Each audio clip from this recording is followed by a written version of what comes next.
જો કાકા આપણે આ ટ્રિગર જ્યુસ લેવાથી કેવો ફાયદો પડ્યો તમને શરીર માટે? મને સારો ફાયદો પડી ગયો છે અને મારે ચલાતું નહોતું, પગ નહોતા મંડાતા, એની જગ્યાએ સરસ રીતે બરાબર ચાલી શકું છું, ફરી શકું છું બરાબર. અને આ બધું મીડિયમ થઈ ગયું છે હા હા. હવે. અને પહેલાં કેવું હતું કે તમે દવા નથી વાપરી ત્યારે શરીરમાં કેવી તકલીફ હતી? બહુ દુખતું હતું? બહુ તકલીફ હતી, મારે ચલાતું નહોતું, ઊભું ના થવાય, એથી ત્યાં લાગીને ના જવાય બરાબર.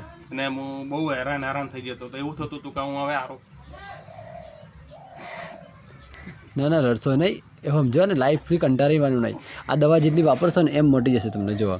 અને આ તેલ છે, આવા તેલ તમે લગાવ્યું બરાબર શરીરના અંદર, તમને કેવું રાહત મળે? 50% લાગે, કેવું લાગે ફરક? મને બહુ સરસ લાગે. સરસ લાગે ને? રડશો નહીં, તમે ટેન્શન ના લેશો, અમને તમને હારા કરી દઈશું કમ્પ્લીટ બરાબર. પણ તમે ખાલી દવા કમ્પ્લીટ વાપરજો, બસ બીજું કંઈ નહીં. અને ચરી પડો, ખાટું દહીં, ખાટી છાશ બધું બંધ કરી દેવાનું બરાબર.